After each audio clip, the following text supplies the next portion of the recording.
sais pas, bon, faut laisser, il faut, c'est qu'elle sur, Ok, attends, je mets comme avant et puis à chaque fois que quelqu'un parle, je le mets en grand. voilà.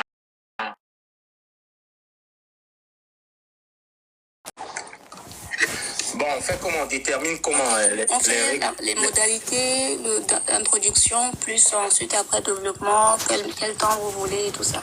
Bon, moi, je veux qu'on fasse au moins l'introduction de 10 minutes, 10 minutes. Et puis, voilà. Ok, tu es d'accord, Serge? Oui, 10 minutes, bon, c'est vrai que je sais que les gens comme le jeune Ozzy, ils aiment bien pouvoir parler longtemps sans être interrompus. Mais moi, j'ai pas une grosse introduction à faire, donc je vais laisser le jeune Ozzy faire une introduction de 10 minutes. Moi, je vais prendre les notes sur ce que dira le jeune Ozzy, puis ensuite, je ferai mon introduction de quelques minutes rapidement, 5 minutes. Je pense que celui qui défend une thèse ici, c'est le jeune Ozzy, et je suis son contradicteur. D'accord. Donc, 10 minutes d'introduction, même si toi, tu ne les finis pas. Oui, je finirai pas mes 10 minutes. Pour le développement. Tout à fait. Ouais, pour arrête de m'appeler le jeune, s'il te plaît. Non, mais c'est du respect. En fait, le problème, c'est nous. Bon, je sais que vous êtes très traditionnaliste, mais en fait, quand c'est pas une affaire des traditionnalistes ici. Papa, moi, je suis le vieux aussi. Écoute-moi 2 secondes. On manque beaucoup d'amour en Noiri. Je vais t'expliquer le jeune. En fait, quand ma fille me dit mon petit Serge, mon petit papa, c'est une marque d'affection. C'est pas qu'elle me manque de respect, parce que dès que j'ose la voix, elle sait que c'est son papa qui parle, elle s'arrête. Mais en fait, chez nous, on a l'impression que pour être respecté, il faut absolument dire qu'on est vieux. Je te dis, ma fille, elle m'appelle mon petit Serge.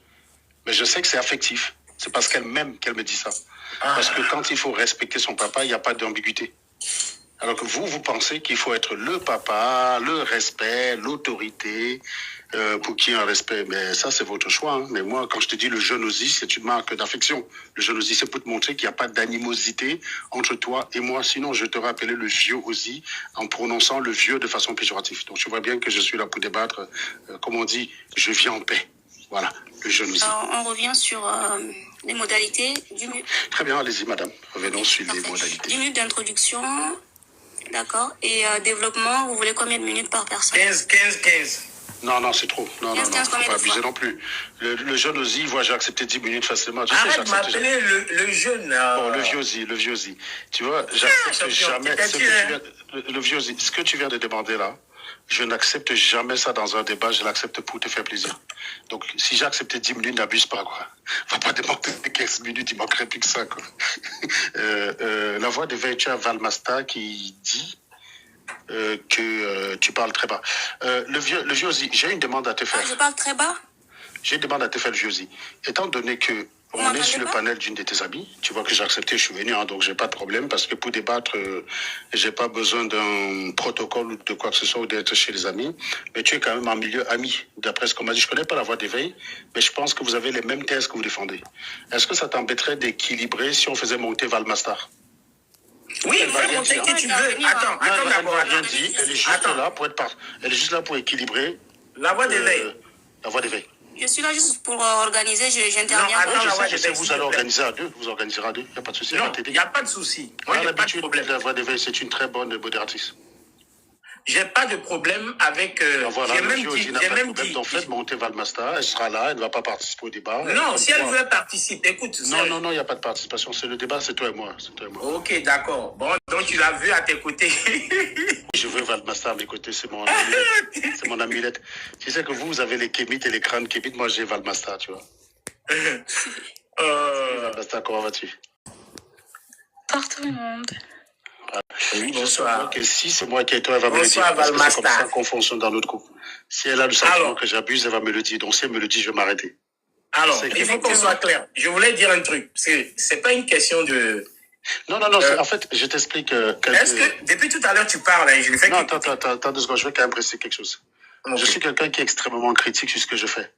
Je ne crois pas que ce que je fais est bien. Donc j'ai besoin des miens. Et les miens, je leur ai tous, presque, j'ai envie de dire, inculqué cette idée qu'il faut être plus dur et plus sincère avec les tiens qu'envers l'ennemi. Couvrir les erreurs de ton ami, c'est pas lui rendre service, c'est l'enfoncer. Donc, c'est sur cette base-là que je te dis que je sais que si c'est moi qui qui abuse d'un temps de parole et tout, elle le dira. Voilà, n'aura pas peur de le dire. C'est pour ça que je dis, et c'est bien comme ça. Comme ça, je serais pas injuste, tu vois. Maintenant, je te laisse parler, mon cher vieux aussi. Ok. Donc, pour le temps de développement par personne avec les sources et tout ça, vous voulez combien de temps? Je voulais bien préciser quelque chose. Si tu veux, parce que quand on nous a écrit, on a dit, moi j'ai dit que j'ai pas de problème avec l'endroit où on le fait. Quand on le fait chez moi, ça sera vraiment du chaos. Parce que j'aime pas qu'on m'interrompe. Si on est dans un débat classique, l'interruption, ça fait pas. Parce qu'il faut la documentation, il faut des explications. Ça, selon ce qu'on lit ou ce qu'on apporte comme élément. Donc, il fallait qu'on se retrouve sur un panel qui n'est ni le mien, ni le tien. Et c'est ce que l'autre a accepté. Il a même dit qu'il y a un autre qui serait là, qu'on appelle Gojo. J'ai dit, venez à 3 ou à 4 si vous voulez. Voilà. C'est pour faire un débat, c'est pas pour faire la bagarre. Donc, le débat, on va le faire et on va départager le temps. Voilà ce que j'ai dit, c'est pas une affaire des amis. Maintenant, si tu penses que le fait qu'elle soit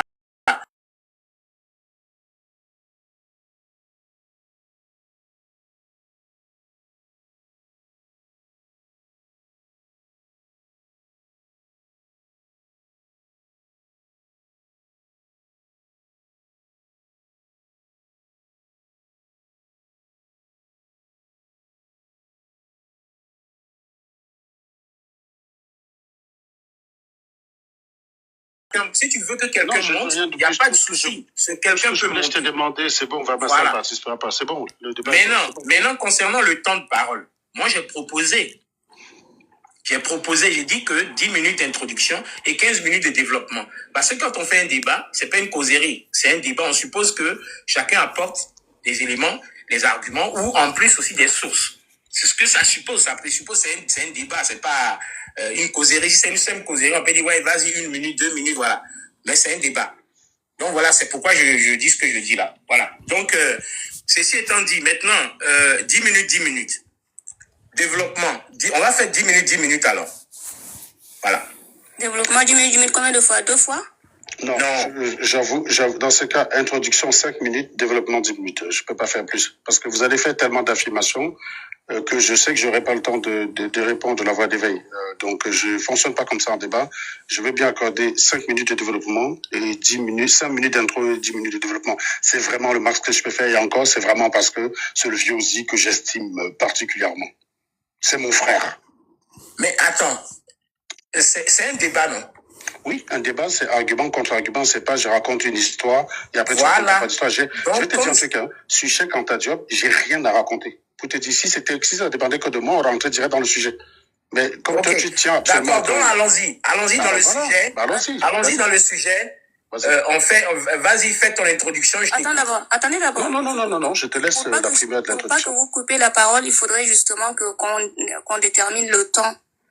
Non, le problème, c'est que, encore une fois, comme je te dis, moi, je connais les thèses que je suis venu tester avec lui. Les Égyptiens étaient tous noirs au sens moderne. Donc, je veux qu'on étudie, on évalue les sources qui justifient ça. Quelle est la crédibilité, quelle est la crédibilité que la communauté scientifique. Donc, je suis chaud qu'on aille directement dans le débat parce que je suis là. Oui, on peut aller dans le débat, il n'y a pas de problème avec. Oui, moi, j'avoue que le développement, ça me saoulait. Donc, allons-y. Les Égyptiens étaient noirs. Vas-y, au sens moderne. Attendez d'abord. Combien de minutes par personne? C'est rien, c'est une discussion. Je lui pose la question là-dessus. Et il peut un débat ou c'est pas un débat. Il ne faut pas mélanger les choses. Alors, on a l'habitude de faire les débats. Le vieux Ozzy. Oui. Ouais. Tu as fait une vidéo pour dire que tu étais prêt à m'apprendre des choses que je ne connaissais pas dans le gamitisme. Oui, bien sûr, c'est ce que je vais faire. Mais il faut aussi qu'on détermine le temps de parole. Écoute-moi très bien. C'est important qu'on se mette d'accord là-dessus. Sur le kémitisme, on est d'accord que tu pars du principe que je n'y connais absolument rien. Que les travaux de Cheikh Anta Diop, je ne connais rien aux travaux de Cheikh Anta Diop. C'est pas du kémitisme, c'est du kémitisme. Non, mais c'est pas grave. On est d'accord que toi, tu pars du principe que sur les travaux de Cheikh Anta Diop, je suis un nulard. On est d'accord? Oui. Très bien. Non, pas nulard, je t'ai pas dit que tu es nulard. C'est pas grave, c'est juste une façon de parler. Moi, j'ai dit que tu connais pas les travaux de Cheikh Anta Diop. Très bien, voilà. Tu es là pour exposer les travaux de Cheikh Anta Diop. On est d'accord? Pas toutes, pas toutes, parce qu'il a travaillé aussi dans... Je t'explique. Moi, absolument. Maintenant, attends. Oui, vas-y, finis d'abord. Moi, je n'ai absolument rien à exposer. Je suis là pour que tu me démontres que ces travaux ont une reconnaissance scientifique. Et pour ça, il y a un protocole auquel je vais soumettre tous les éléments que tu vas me présenter. On va voir si c'est scientifiquement acceptable.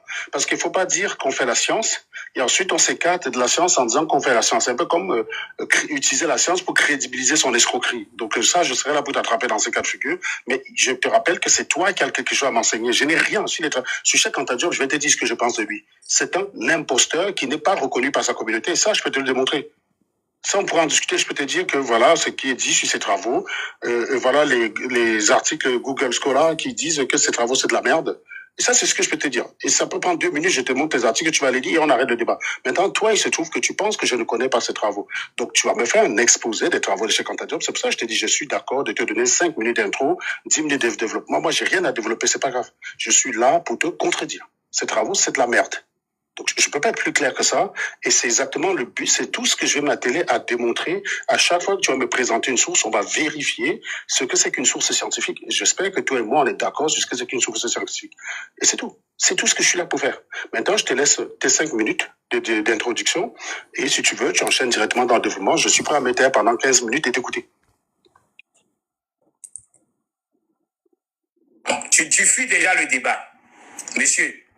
Il est en train de... Si tu veux, je fuis le débat. Ne me coupe pas. C'est à cause de ça. C'est à cause de ça. Tu commences à parler de moi. Attends d'abord, attends. Tu es en train de fuir. Tu es en train de déjà pisser. Attends, calme-toi. J'ai parlé pendant longtemps, mais je ne t'ai jamais évoqué. Ça va bien se passer. Ne te presse pas. Donc tu prends la parole, à peine prends la parole, tu parles de moi déjà. Oui, bien sûr, parce que tu as commencé par ça. Donc laisse-moi te... Voilà, donc laisse-moi parler. On t'a pas chronométré, monsieur. Il s'agissait de faire un débat. Il s'agissait pas de toi. Comme j'ai fait, ne parle pas de moi. Laisse-moi parler. J'ai fait une affirmation sur toi. Bon, écoutez, Valmastar et La Voix. À quel moment dans tout mon bavardage j'ai fait une affirmation? Allez, le gars. Champion, je suis là, ça fait plus de 30 minutes que je suis là. Laissez-moi parler. Excusez-moi, je peux vous faire une proposition, s'il vous plaît. Je n'accepte aucune proposition tant que je ne parle pas. Il a pas de souci, je vous demande juste jusqu'à... Vous ne l'avez pas demande juste si je peux le faire après. Attendez non, juste un instant. Laissez-moi parler.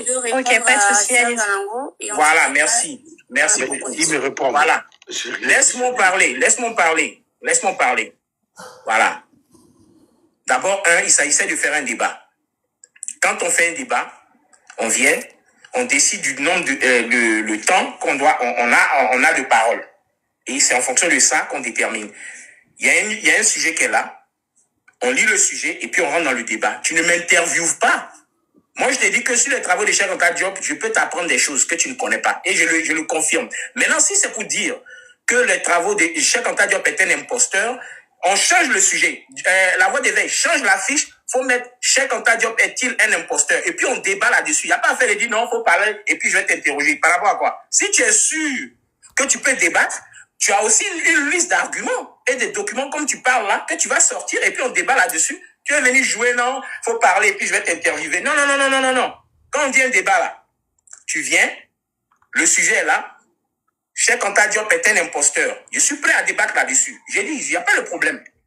La Voix d'éveil, tu changes le sujet. Cheikh Anta Diop est-il un... Oui. Est-ce que s'il est d'accord, je change la fiche. Mais il a dit ça déjà. Il n'y a pas de souci avec. Laissez-moi juste... Mais j'ai pas encore fini. J'ai horreur qu'on m'interrompe. Pourquoi quand lui parle, tu le coupes j'ai pas? dit laissez-moi juste 5 minutes pour que je change la fiche, c'est tout. Ok, d'accord. Donc, je reprends, monsieur. Cheikh Anta Diop est un imposteur. Top, c'est parti. Tu envoies tes arguments, j'envoie mes arguments. Ce n'est pas une question de moi, je vais parler 15 minutes, tu vas m'interviewer, poser des questions, et puis faire des interruptions, et puis ça va aboutir. Non. Tu as des couilles, non? Moi, j'ai des couilles. Ah non, j'en ai pas. Non, je suppose que... Non, bon, d'accord. Tu sais de quoi tu parles, non? Tu vas nous démontrer que c'est un imposteur. Et moi, je vais te démontrer que ce n'est pas un imposteur. Donc, y arriver, t'inquiète. Oui, non, il n'y a pas de souci. Et ça sera le sujet. Mais il n'y a pas à faire de dire que je vais parler pendant 10 minutes, 15 minutes, et toi, tu vas prendre 3 minutes pour me poser des questions, et à chaque fois, m'interrompre. C'est pas grave. On va faire comme ça. Donc, La Voix d'éveil, change le sujet. On va redéfinir les bases. Pour ne pas qu'on dise que non, c'est parce que tu es mon ami, ceci, cela. Non. Voilà. Maintenant, donc, j'attends qu'elle va changer le sujet. On va commencer. Que l'assistance ne manquera pas de constater que le vieux Ozzy, dans sa vidéo, disait qu'il pouvait m'apprendre les travaux de Cheikh Anta Diop. Et au moment où je donne la possibilité de le faire en 15 minutes, il choisit le corps à corps pour ne plus y aller. Donc, aucun souci. Donc, je note que...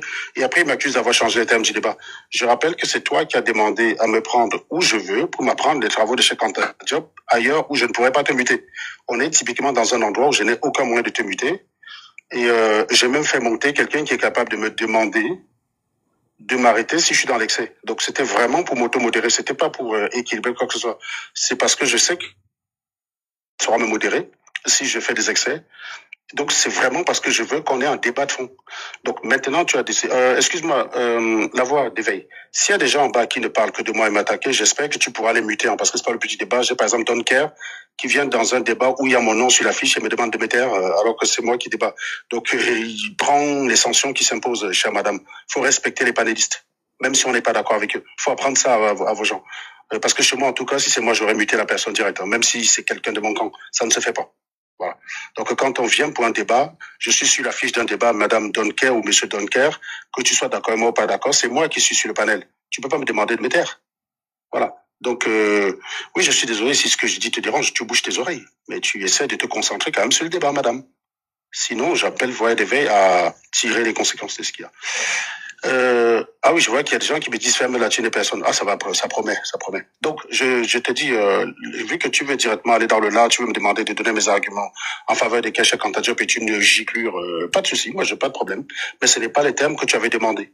Moi, je voulais t'écouter, écouter tes arguments, parce que c'est toi qui prétends qu'il est quelque chose.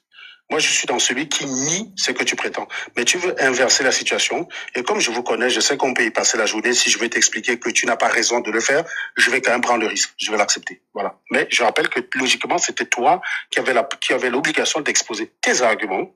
Et moi, derrière, je te répondais. Parce que je suis ton contradicteur. Je suis celui qui nie les propriétés que tu apportes à Cheikh Anta Diop. Toi, tu fais l'affirmation que ces travaux sont scientifiques et reconnus. C'est toi qui fais l'affirmation, c'est pas moi. Donc, c'est à toi de présenter les éléments qui soutiennent ton affirmation. C'est toi qui devrais commencer. C'est comme ça que la logique fonctionne. Mais si je sais que je vais prendre 45 minutes pour t'expliquer, que tu m'as dit que je suis en train de fuir le débat, donc je préfère faire fi de cette partie-là. Donc, si tu veux, je peux y aller direct. Il n'y a pas de problème. Juste pour clarifier, est-ce que vous pourriez juste rappeler les règles sur lesquelles vous vous êtes entendu pour débattre? Comme ça permettra d'être impartial et de mieux savoir comment orienter les choses. Il n'y avait pas de règle à ça. Il avait juste...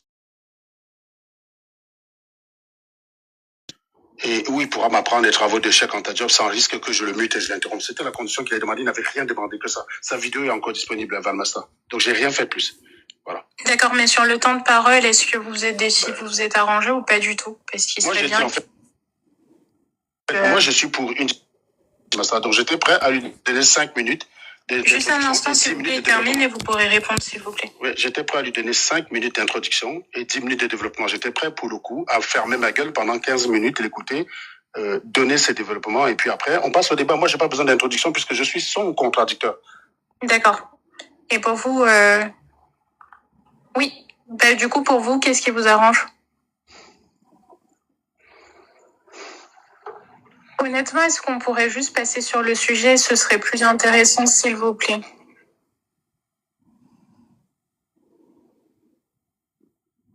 Ce serait plus intéressant, s'il vous plaît. Je lui racontais des trucs du type les scientifiques ont validé les thèses d'Anta Diop, je suis monté. Oui, mais bien sûr que j'ai dit cela et c'est pas les documents qui manquent.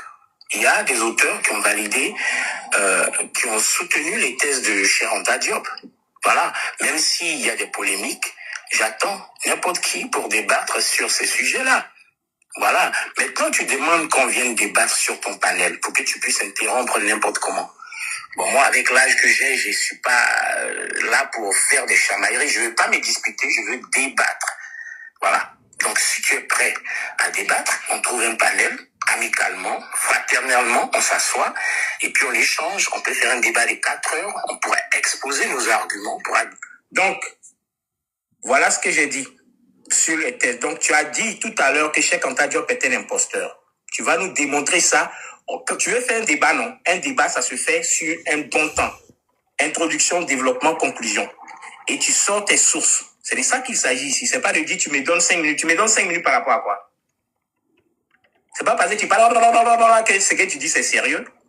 Tu viens là. C'est pas une affaire de tu me donnes 5 minutes. On nous donne 10 minutes. C'est parti, 10 minutes. Je commence. C'est pas grave, je commence. Ok, top, c'est parti maintenant. La voix d'éveil, mets-lui 10 minutes. Sur l'identité. Alors, je vais commencer, d'accord. Donc, mesdames, mesdemoiselles, messieurs.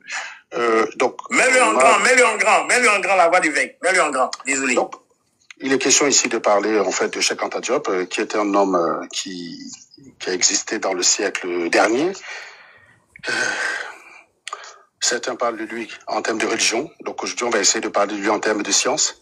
Et mon but sera de démontrer que quand on veut associer science à Cheikh Anta Diop, c'est un peu compliqué. Donc c'est pas des slogans. Donc mon objectif ce n'est pas de blanchir l'Égypte. Hein. Mon but c'est pas de rendre l'Égypte blanche. C'est pour la livrer à d'autres fantasmes en fait. Hein. Je suis pas dans une suprématie. Donc mon objectif c'est clairement de retirer le maquillage idéologique que nos amis, tels que le Viosi, ont l'habitude de poser sur les momies égyptiennes. Voilà. Même quand ils sont passés au bitume. Donc la thèse numéro 1, c'est que les Égyptiens étaient noirs au sens moderne. Voilà, quand on dit noir au sens moderne, c'est noir tel que le Viosi, tel, vous le voyez parce qu'évidemment vous savez tous que je suis blanc. Donc c'est noir au sens du Viosi en face. Et vous savez que les caractéristiques raciales modernes n'existent pas dans l'Antiquité. Donc, dans l'Antiquité, il n'y avait pas de caractéristiques raciales telles qu'on connaît aujourd'hui. Les égyptologues, d'ailleurs, décrivent un continuum nord-sud. C'est-à-dire qu'il n'y a pas une Égypte où il y avait les Noirs à l'époque, il y avait les Blancs ailleurs.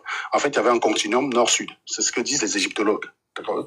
Et avec d'ailleurs des échanges en Nubie vers la Nubie et le Levant. Quand on dit le Levant, c'est le Moyen-Orient, c'est-à-dire les pays comme la Palestine et tout ça. Donc, ce qui établit clairement que les Égyptiens de l'époque ressemblaient probablement aux Égyptiens d'aujourd'hui, puisqu'ils sont tous plutôt orientés vers le Levant. Et donc, vouloir coller un étiquetage noir-blanc sur 3 millénaires du Nil, c'est un peu faire de la colorimétrie, quoi. C'est-à-dire que c'est pas d'histoire qu'on fait, c'est la colorimétrie. L'Égypte ancienne, c'est d'abord un peuple local varié, connecté, et ça suffit déjà à faire une grande civilisation. Hein, donc, on n'a pas spécialement besoin de rajouter quoi que ce soit à ça pour que ça ait un sens. Qu'est-ce que je peux dire d'autre sur cette question? Sur la thèse numéro 2, d'accord. Donc, moi, ici, pour justifier cette thèse, alors, pour justifier ma position, j'ai un document de comment on appelle ça, l'UNDOC. C'est une étude de l'UNESCO. C'est une étude de l'UNESCO qui va dans ce sens-là, justement. Donc, on pourra d'ailleurs la regarder tous ensemble. Il se trouve que c'est en anglais et que mon ami, le jeune Ozzy, et en anglais, c'est un document que j'ai déjà eu l'occasion d'exposer dans mes lives. Donc, si on prend la thèse numéro 2, c'est-à-dire le dosage de la mélanine sur les momies pour la race. C'est-à-dire qu'en fait, le Cheikh Anta Diop, c'est vraiment un plaisantin. C'est-à-dire qu'il va sur les momies. Il sait très bien qu'à l'époque, quand les gens mouraient, ils étaient embaumés du bitume. C'est-à-dire qu'ils étaient embaumés du bitume parce que techniquement, la couleur noire d'une personne ne peut pas résister avec autant de temps. C'est impossible. Les gens étaient embaumés avec du bitume. Et donc, il prend ce bitume et il considère que vu qu'ils ont une couleur noire, ce qui correspond au bitume de l'époque avec lequel on embaumait les cadavres, il considère que c'est un caractère racial, quoi. Donc ça, c'est vraiment le travail de Cheikh Anta Diop. Et en fait, c'était démonté par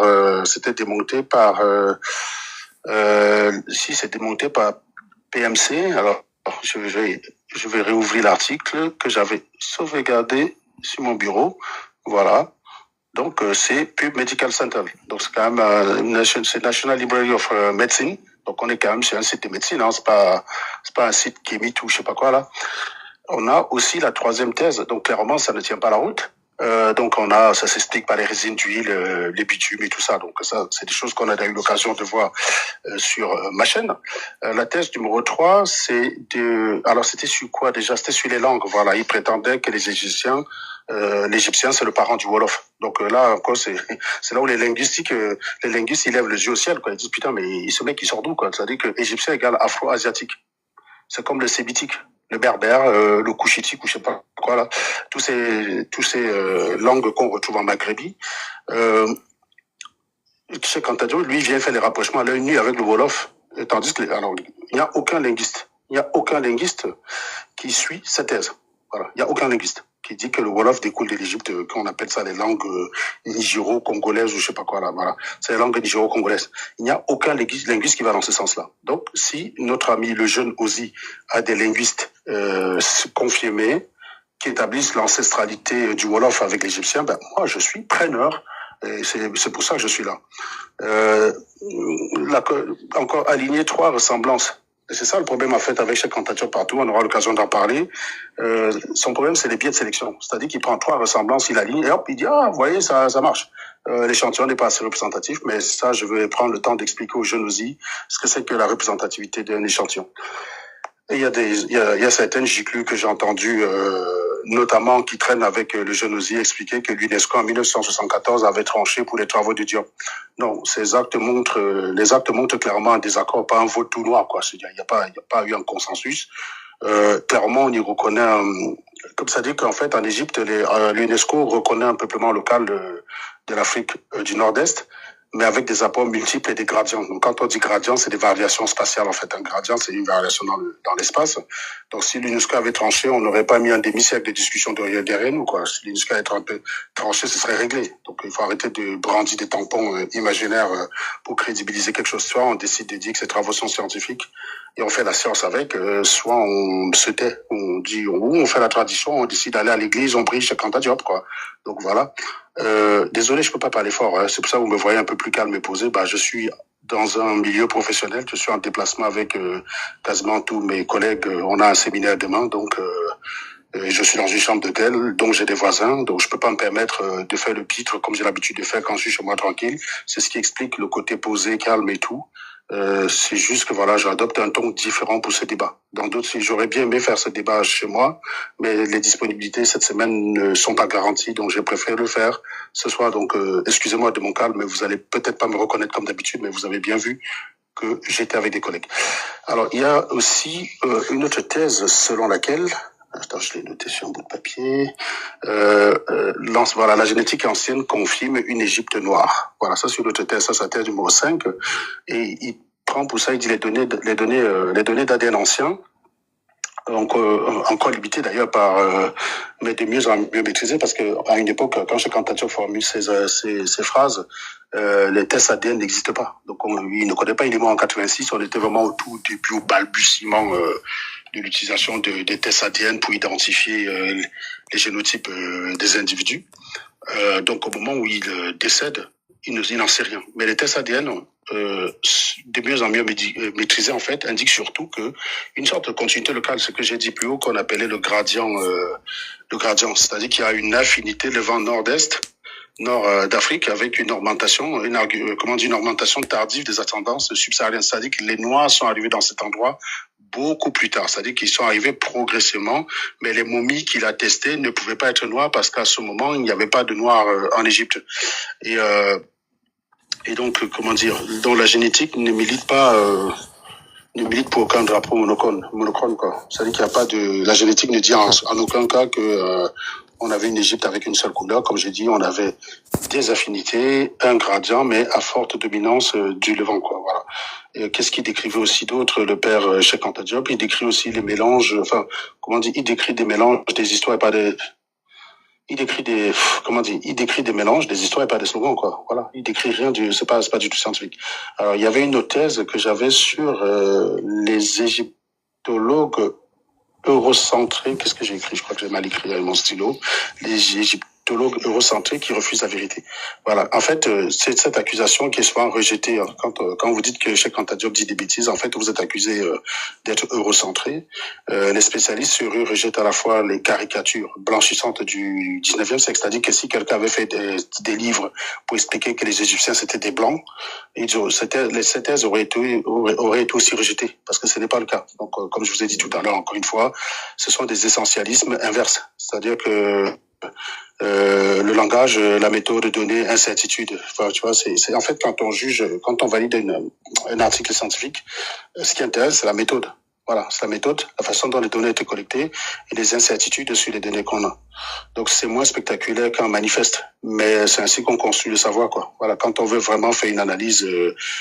Donc si vous pouvez vraiment me permettre une mise au point, Cheikh Anta Diop a eu sans doute un mérite historique, c'est-à-dire forcer l'Académie à regarder l'Afrique autrement. Il faut lui reconnaître.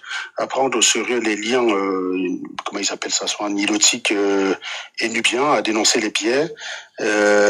Mais l'histoire n'est pas une revanche.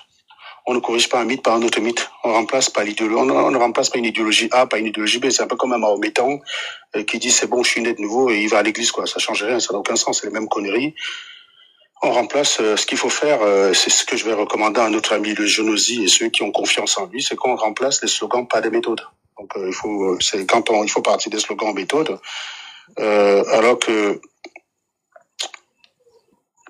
que garder de Cheikh Anta Diop et que laisser? Si je peux répondre à cette question, avec le peu, puisque le jeune Ozzy a dit tout à l'heure que je ne suis pas spécialiste, mais il se trouve que c'est depuis 2022 que j'étudie un peu les travaux de cet homme, dans le but de contredire les gens qui viennent souvent le magnifier, affirmer des choses sur lui. Donc, ce qu'il faut garder, comme j'ai dit, c'est l'exigence de décentrer le regard sur l'Europe, de remplacer l'Égypte dans ses circulations africaines, quoi. Mais ce qu'il faut rejeter directement, c'est la racialisation rétro-projetée, les tests de mélanine ou la parenté, ça c'est de la merde. Ça, franchement, c'est terminé. C'est terminé. Ton temps est terminé, là. C'était 10 minutes. Ah, bah, j'en ai encore pour 30 secondes, je finis après, c'est bon. J'ai pas vu. Il y avait un temps qui était mis? Oui, il y avait 10 minutes. Ah, j'ai pas vu c'était 10 minutes. J'ai pas d'écran devant moi, pardon. Excuse-moi, comme je suis allongé.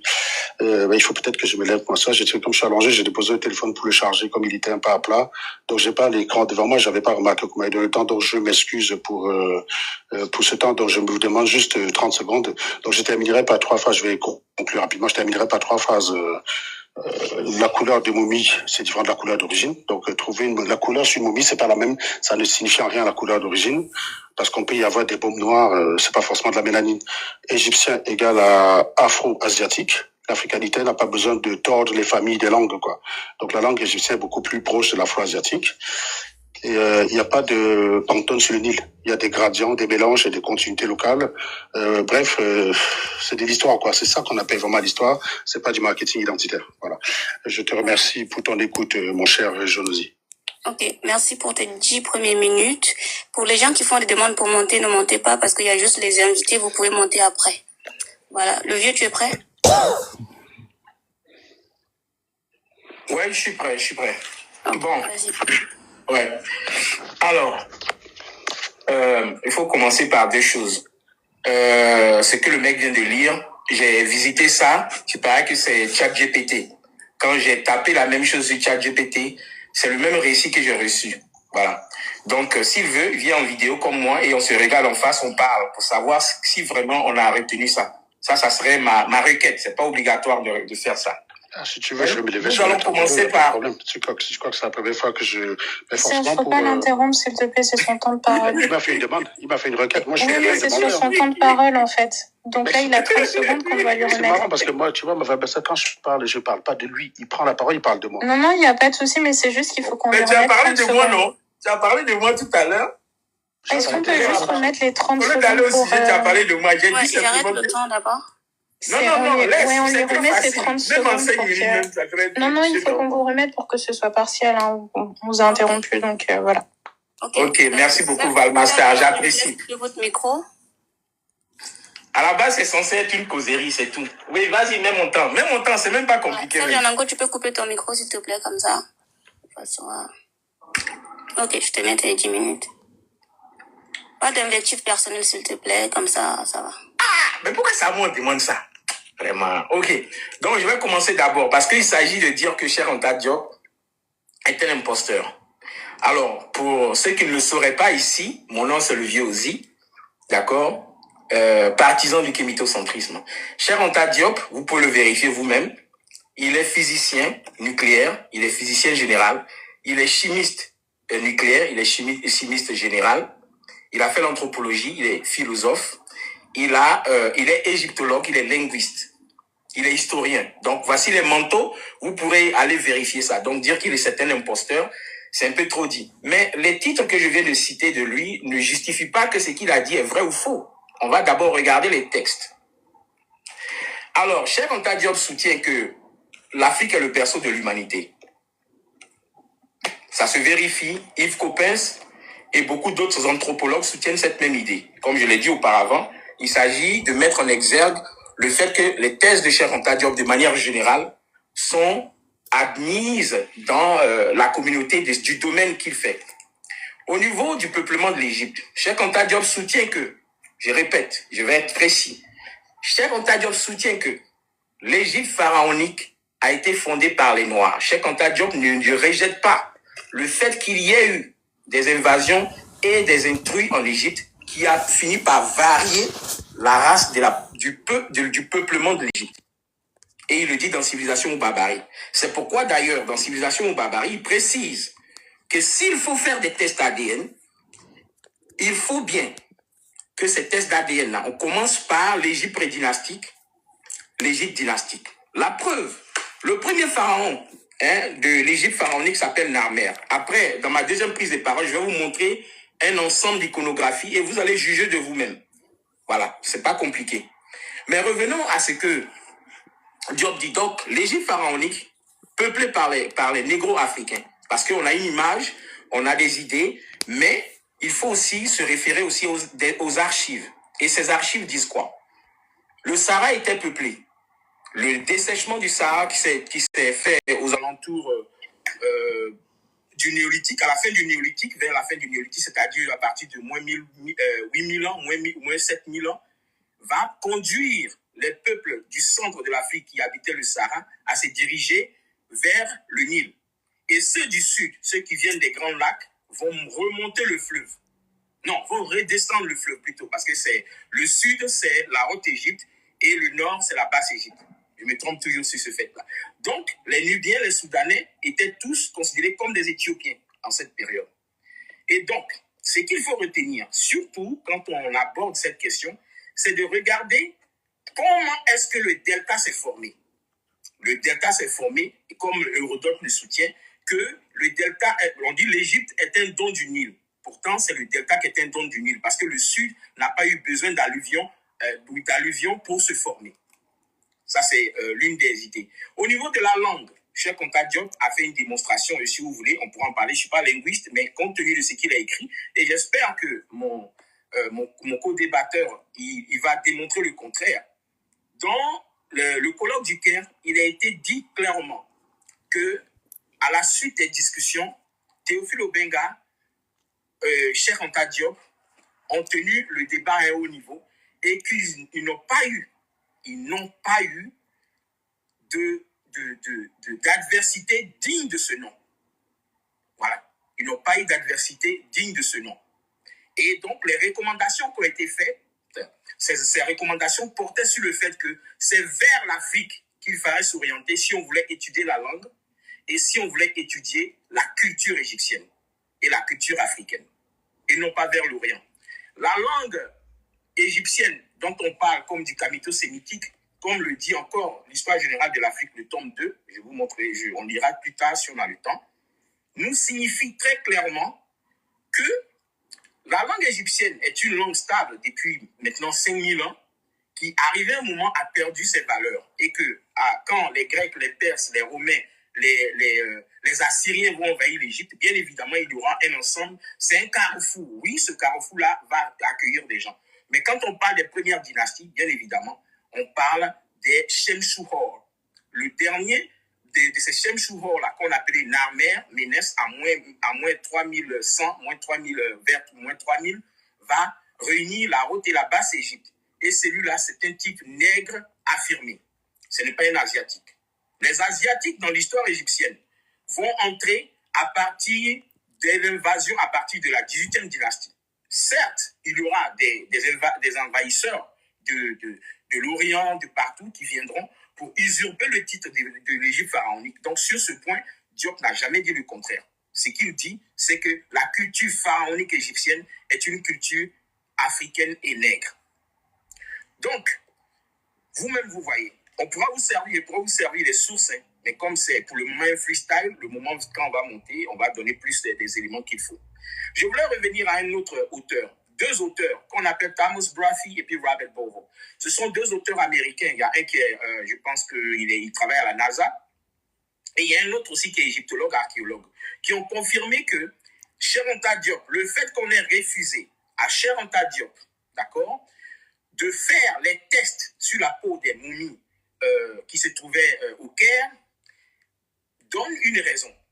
Il y a une raison derrière. Mais Cheikh Anta Diop a fait ce travail sur les momies qui sont issues des fouilles de Mariette, qui se trouvaient au musée de l'Homme à Paris.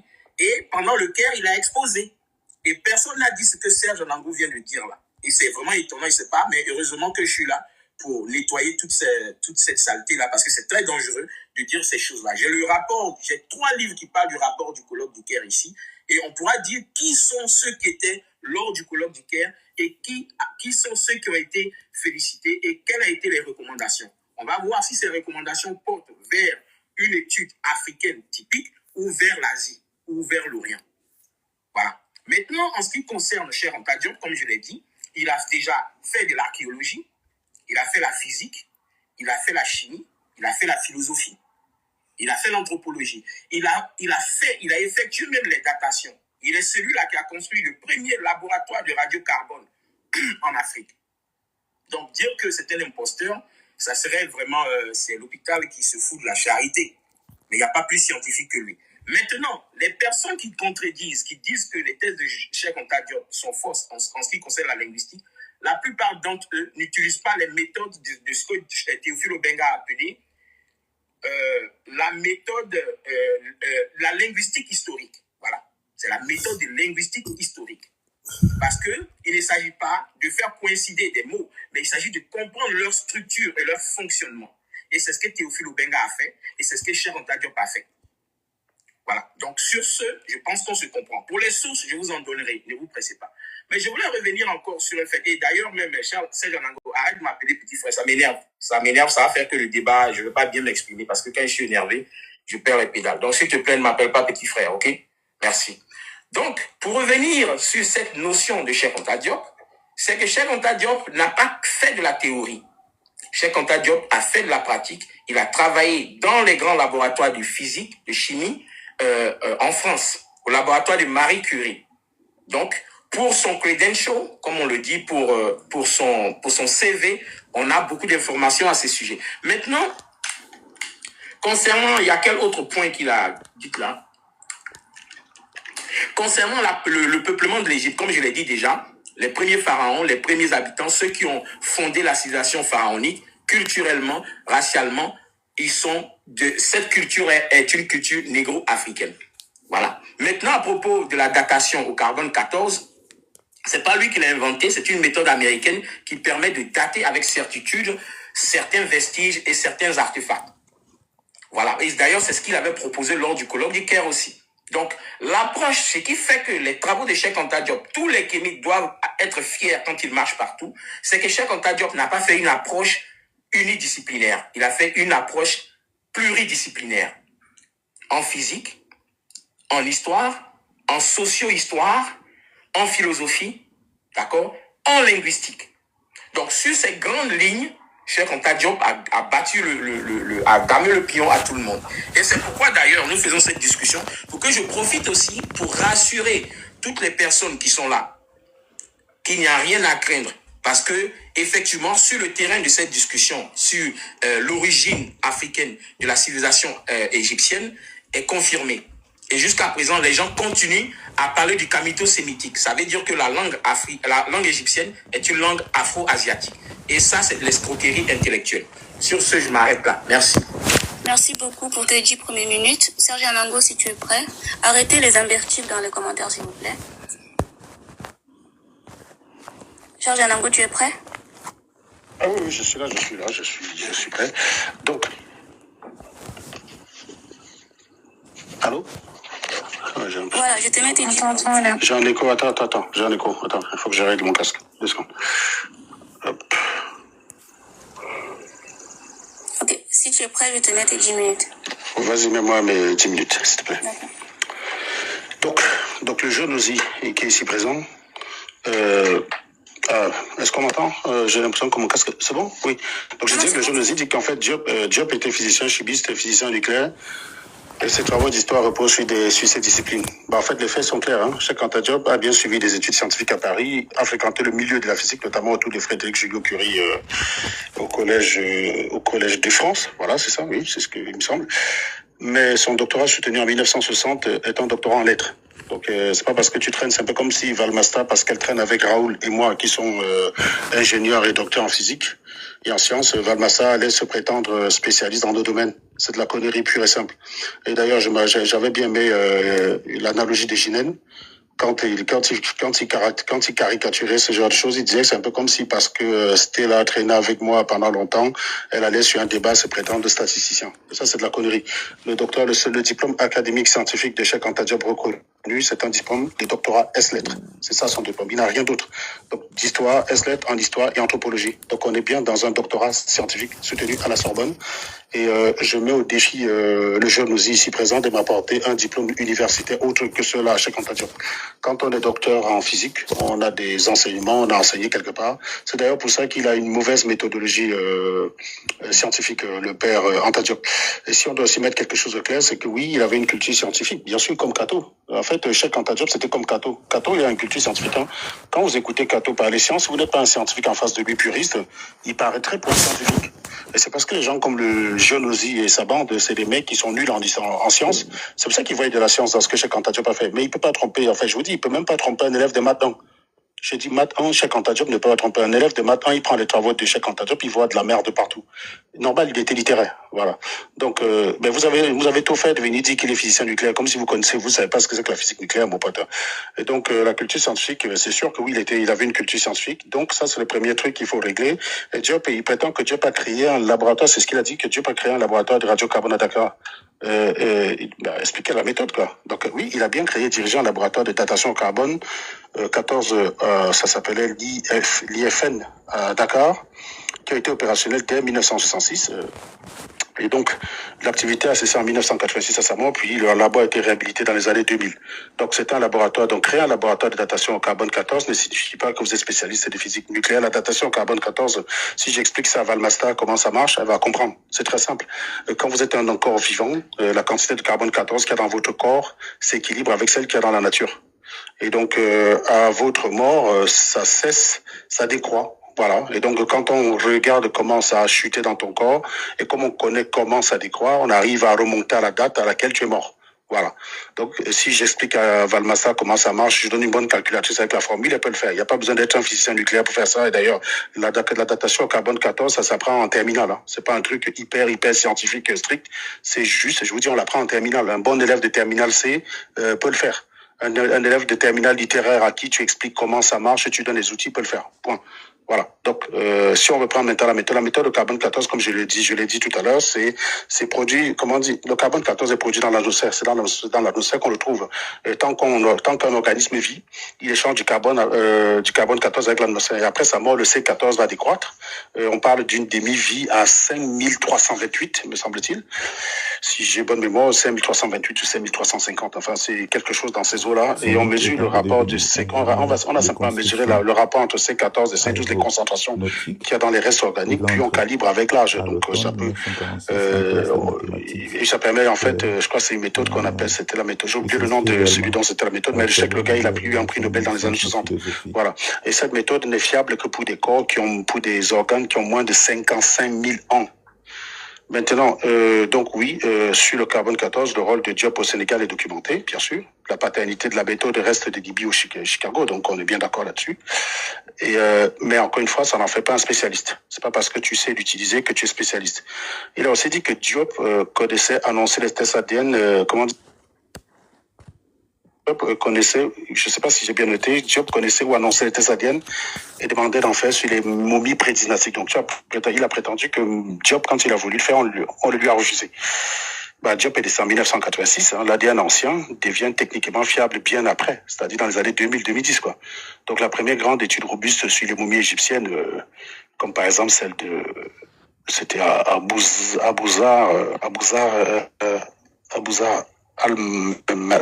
quelque chose. C'était Abouza quelque chose. Ça n'a été publié qu'en 2017 dans Nature. Voilà. Et je crois que je l'avais lu avec Kabinda qui était là tout à l'heure.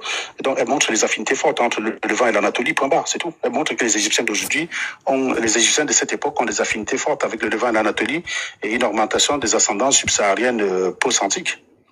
Donc il y a aussi une limite. Hein. D'ailleurs, le laboratoire qui a fait ça avait d'ailleurs dit qu'il y a une limite. C'est qu'ils n'ont pas assez d'échantillons pour conclure. Voilà. Donc pour dire qu'en l'état actuel des choses, le peu d'échantillons qu'on a contredit Cheikh Anta Diop, mais pour autant, même ceux qui ont contredit Cheikh Anta Diop restent prudents en disant que ça nécessite plus d'échantillons qu'ils n'en ont pas. Donc quand il dit aussi que Cheikh Anta Diop souhaite des analyses biologiques. C'est possible qu'il ait souhaité le faire, mais quand il prétend qu'on le lui a refusé, là, il induit du complotisme. Enfin, je comprends pas. Il induit du complotisme. Pourquoi on le lui aurait refusé? Je comprends pas si tu as des raisons. Ben, dis-le. Les résultats modernes ne valident ni une Égypte noire, ni une Égypte blanche. Donc je vois pas pourquoi les Blancs auraient eu intérêt à rejeter les demandes de Cheikh Anta Diop. Enfin, c'est une population nord-africaine connectée au Levant et à l'Anatolie avec des gradients et une continuité locale. Ça, c'est ce qui est dit dans Nature. Voilà, je crois que Nature, on est quand même dans quelque chose d'assez. C'est une référence Nature, hein, pour information. Et donc, il nous a dit aussi que le colloque de l'UNESCO au Caire a été validé à l'unanimité par Diop, a validé l'unanimité Diop-Obenga. Donc, l'UNESCO a soutenu le symposium. A tenu le symposium, c'est-à-dire le peuplement de l'Égypte ancienne et le déchiffrement du méroïtique. Donc, c'était le 28 janvier au 3 février 1974. Donc, les faits officiels rapportent que la liste des participants, donc d'ailleurs, on peut regarder la liste des participants pour voir quels étaient leurs pédigrés. Hein. Je propose d'ailleurs, faudrait peut-être que j'aille allumer mon ordinateur. Ce serait intéressant qu'on regarde la liste des participants pour voir quel était leur pédigré. Donc, des positions sont tellement divergentes. Dans cet après-midi, quand j'ai regardé, je voyais qu'il y avait Vercouter, il y avait Le Clan, il y avait Obega. Donc, il n'y avait pas d'unanimité, il n'y avait que des positions divergentes. Il n'y avait aucune validation unanime. Si tu regardes dans Data Horse, on peut regarder les conclusions du Caire dans Data Horse, il n'y a aucune validation unanime. Donc, le colloque a ouvert le débat utile et décentré les biais, mais l'argument, l'UNESCO a tranché l'unanimité est factuellement faux. C'est de la merde. Il me reste combien de minutes? Je sais pas si pour des agents que j'avais pris pas mal de notes. Donc, 2h45. Oui, j'aurai le temps de revenir dessus. Donc, il a dit que l'égyptien est une langue stable depuis 5000 ans, que Diop a prouvé la parenté avec le Wolof, Kamito, Sémitique, je sais pas quoi, là. Le consensus classe l'égyptien et le copte dans la famille afro-asiatique. Voilà, c'est ce qu'il dit.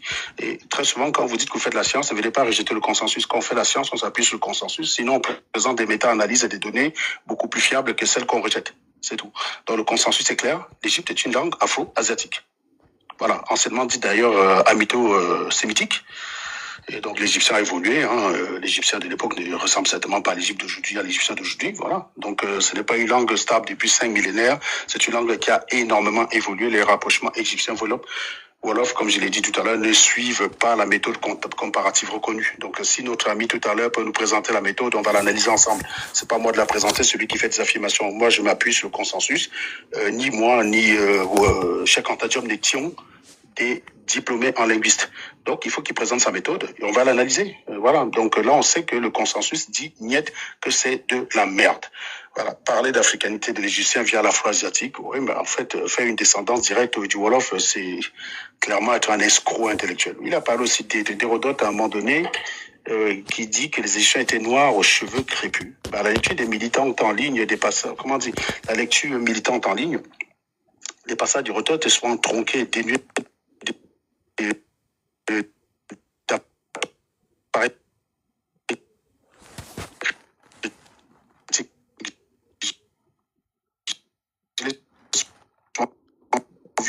c'était depuis 2020 que je dis ça aux gens, surtout l'animal qu'on appelle le batéké diopiste. Il s'agit d'un témoin grec de l'Antiquité dont la description est littéraire, non un relevé anthropométrique. Le système moderne utilise l'ensemble des données archéo. Il y a l'ostéologie, la génétique. C'est pas une phrase isolée, quoi, les gars. Je suis désolé, vous faites une affirmation extraordinaire et votre niveau de preuve, c'est Hérodote l'a dit. Branchez un peu vos cerveaux, les mecs. Je suis désolé, les gars. Le niveau de preuve est quand même lamentable. Et ça vient parler de science. Moi, je vais m'arrêter là. Je vais laisser le jeune aussi poursuivre. Et ensuite, je reviendrai. Merci pour tes deuxièmes 10 minutes. Le vieux, si tu es prêt, je te mets un grand. Ouais, arrête de m'appeler le jeune. Je vais désabonner. Charlie, tu m'as appelé petit frère, j'ai pas chialé. Tu es le jeune aussi, point barre. Non, si tu ne veux pas que je t'appelle petit frère, je vais pas t'appeler. Je m'en branle. Tu es le jeune aussi. Tu paniques déjà. Je panique. C'est vrai, tu as raison. Je panique. Je t'ai déjà dit, non, les gens se croisent que tu me dis ça, il était giflé, non? Tu as compris que... Oui, c'est bien. Il te dit quand il n'aime pas quelque chose, là.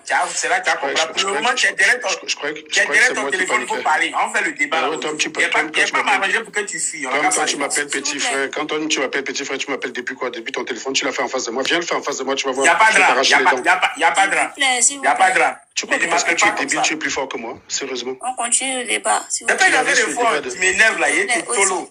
Mais oui, mais oui. Ouais, d'accord. Excuse-moi, là-bas, moi, tu mets indifférent.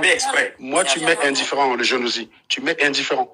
Si je t'énerve, je me réjouis de l'impact que j'ai sur toi. Reste sur le débat, réponds aux éléments que j'ai dit. Tu me présentes des preuves que ce que j'ai dit est faux. Parce que c'est toi qui fais l'affirmation que notre ami est mais c'est spécial. bon, maintenant, on dirait une gamine, là. Tu es une pute.